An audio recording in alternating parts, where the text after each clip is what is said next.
नमस्कार प्यारे साथी मित्रों, आज साथियों 3 जून है। आज कुछ इंपॉर्टेंट अपडेट देखेंगे जो प्रतियोगी छात्र छात्राओं से जुड़ी हुई साथियों। पहला अपडेट है साथियों, कल साथियों शाम उत्तर प्रदेश शिक्षा सेवा चयन आयोग ने प्रवक्ता भर्ती 2022 का साथियों कल फाइनल रिजल्ट जारी कर दिया है, जिसमें साथियों आयोग द्वारा विज्ञापन संख्या 2022 का, जिसमें 18 विषय के 624 पदों के सापेक्ष लिखित परीक्षा 9 और 10 मई को आयोजित की गई थी, जिसमें कुल साथियों 1,92,934 अभ्यर्थी सम्मिलित हुए थे। ये सभी विषय साथियों कुल 18 विषय है। 18 विषयों के साक्षात्कार हेतु अवबंधित रूप से कुल साथियों 2253 सफल अभ्यर्थियों का लिखित परीक्षा का परिणाम साथियों 2/6/2026 को घोषित करते हुए आयोग की आधिकारिक वेबसाइट पर अपलोड कर दिया गया है।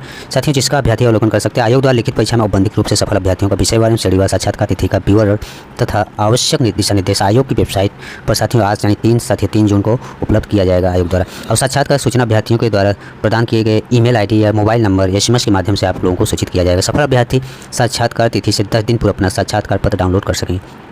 प्यारे साथियों, ये रहा प्रवक्ता भर्ती से संबंधित अपडेट। नेक्स्ट अपडेट साथियों, GIC प्रवक्ता भर्ती साथियों 14 और 17 जून को आयोजित की जाएगी। उत्तर प्रदेश लोक सेवा आयोग ने राजकीय इंटर कॉलेज प्रवक्ता पुरुष महिला शाखा परीक्षा 2025 की तिथियां घोषित कर दी है, जिसमें 13 विषयों की जो है लिखित परीक्षा 14 जून को और 67 जनपदों के एकल सत्र में आयोजित की जाएगी, जिसका टाइमिंग होगा 9:30 बजे से 11:30 बजे तक साथियों आयोजित की जाएगी। वही प्रवक्ता के जो है कारागार प्रशासन से संबंधित और मनोविज्ञान विषय की परीक्षा 17 जून को प्रथम सत्र में और अपराध विज्ञान एवं दंड शास्त्र विषय की परीक्षा द्वितीय सत्र में लखनऊ में आयोजित की जाएगी। ये रहा GIC से संबंधित अपडेट। नेक्स्ट अपडेट है साथियों, आज साथियों TGT परीक्षा में साथियों 8,68,000 से अधिक अभ्यर्थी इसमें शामिल होंगे। सहायता प्राप्त माध्यमिक विद्यालयों में प्रशिक्षित स्नातक शिक्षक यानी TGT भर्ती परीक्षा का आयोजन 3 और 4 जून को यानी साथियों आज से स्टार्ट हो गया है। इस भर्ती परीक्षा के लिए साथियों 8.68 लाख से अधिक अभ्यर्थी पंजीकृत है। उत्तर प्रदेश शिक्षा सेवा चयन आयोग ने परीक्षा के लिए प्रदेश के 36 जिलों में 614 केंद्र बनाए हैं। परीक्षा दोनों दिन 2 पाली में आयोजित की जाएगी। पहली पाली साथियों 9:30 से 11:30 और दूसरी है 2:30 से 4:30 बजे तक साथियों आयोजित की जाएगी।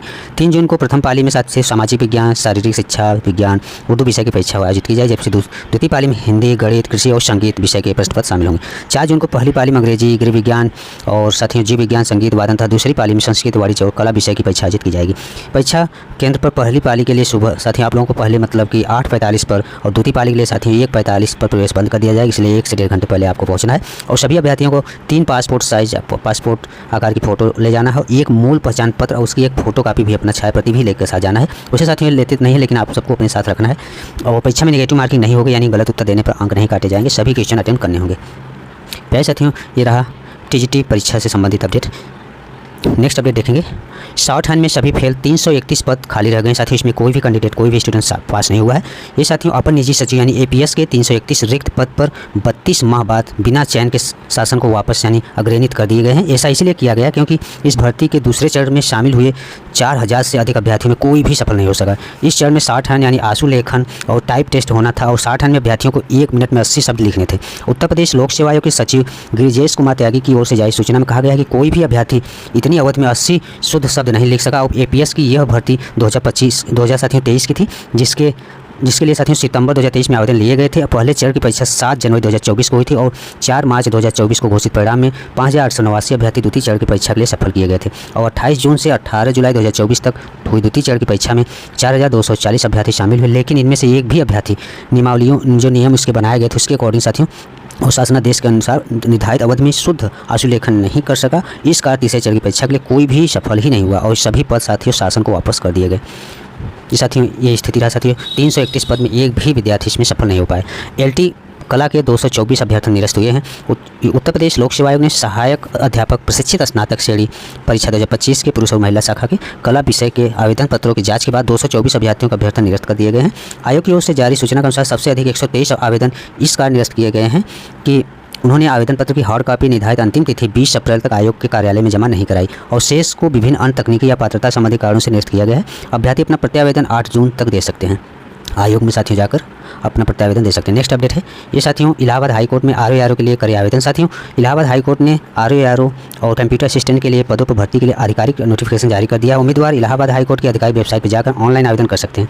आवेदन की अंतिम तिथि आप सब का साथियों 31 जून तक आवेदन कर सकते हैं। RO के लिए पद 138 है, ARO के लिए साथियों 380 और कंप्यूटर असिस्टेंट के लिए 25 पदों पर भर्ती होगी। आवेदन करने वाले सामान्य और OBC श्रेणी के उम्मीदवारों को 2200 रुपये शुल्क पे करना होगा और जबकि SC ST और EW श्रेणी के उम्मीदवारों के लिए 1000 रुपये देने होंगे।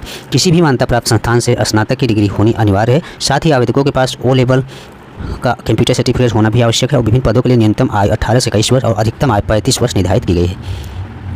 नेक्स्ट अपडेट देखेंगे। पैसे 4 माह में समूह ग के 10,000 पदों पर होगी भर्तियाँ।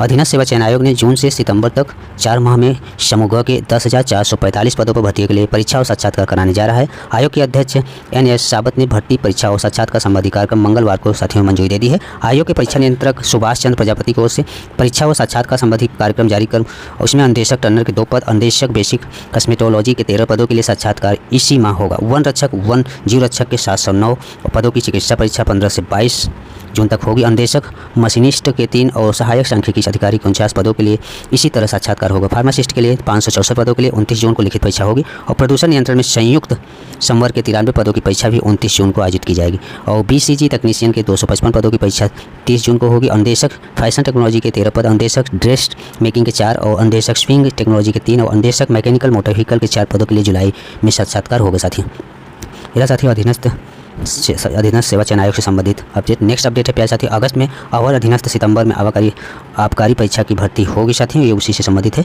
नेक्स्ट अपडेट है, मार्किंग विवाद में केंद्र ने CBSE चेयरमैन और सचिव को हटाया है। CBSE की ऑन स्क्रीन मार्किंग यानी OSM सिस्टम को लेकर उठे इस विवाद के बाद केंद्र सरकार ने एक्शन लिया है। इसमें साथियों उसने CBSE के चेयरमैन को ही साथियों हटाया है, जिसमें राहुल सिंह और सचिव हिमांशु गुप्ता को उनके पद से हटा दिया है। साथ ही CBSE की ओर से ऑन स्क्रीन मार्किंग सिस्टम के लिए सेवाओं की खरीद से संबंधित मामलों की जाँच के लिए एक सदस्यीय कमेटी भी बनाई गई है।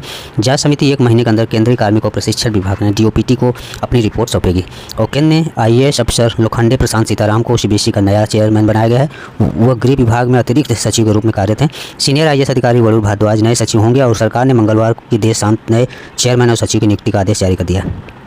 राहुल का तबादला कृषि मंत्रालय में कर दिया गया है और सूत्रों का कहना है कि CBSE की ऑन स्क्रीन मार्किंग स्कीम की प्रक्रिया संदेह के घेरे में है और रिजल्ट के बाद बोर्ड और री इवैल्यूएशन यानी पुनर्मूल्यांकन भी छात्रों के लिए परेशानी का सबब बना, जिसको लेकर साथियों सरकार नाखुश थी और मेडिकल टेस्ट यानी नीट के री एग्जाम के साथ साथ PMO CBSE के इस मामले में भी लगातार निगाह बनाए हुए था और CBSE के बड़े अधिकारियों पर एक्शन होने की खबर NBT ने मंगलवार को दी थी। साथियों इसका साथियों री इवैल्यूएशन के लिए 6 जून तक खुला रहेगा पोर्टल। CBSE ने री इवैल्यूएशन और आंसर शीट की स्कैन कॉपी में आई गई जो समस्याओं के वेरिफिकेशन के लिए मंगलवार ऑन पोर्टल शुरू कर दिया है। पोर्टल 6 जून की आधी रात तक खुला रहेगा और इसमें कोई ऑफलाइन आवेदन स्वीकार नहीं किया जाएगा। CBSE ने कहा कि साइबर अटैक के जरिए पोर्टल रोकने की कोशिश की गई। इसकी वजह से 2 मिनट के भीतर प्लेटफॉर्म पर 15 लाख हिट हुए और अनधिकृत रूप से फाइल हासिल करने के लिए 1 लाख से अधिक बार से कोशिश की गई। 17 साल के स्टूडेंट ने बताई OSM की खामियां। साथियों से समझते आप लोग देखिएगा। प्यारे साथियों नेक्स्ट अपडेट देखेंगे। अपडेट है CET UG 6 और 7 जून को आयोजित की जाएगी। तकनीकी गड़बड़ी से 30 मई को प्रभावित CET UG 2026 परीक्षा का दोबारा आयोजन 6 और 7 जून को किया जाएगा। NTA ने मंगलवार को देर रात इसकी घोषणा की है। NTA ने प्रभावित अभ्यर्थियों के लिए संशोधित प्रवेश पत्र भी जारी कर दिए हैं, जिन्हें आधिकारिक पोर्टल से डाउनलोड किया जा सकता है। गौरतलब है कि 30 मई को परीक्षा की पहली पारी शुरू होने में तकनीकी समस्या के कारण देरी हुई थी और इस दौरान साथियों 3765 अभ्यर्थी परीक्षा केंद्र छोड़कर चले गए थे और NTA ने ऐसे सभी छात्रों को एक बार फिर परीक्षा में शामिल होने का अवसर देने का भी निर्णय लिया है।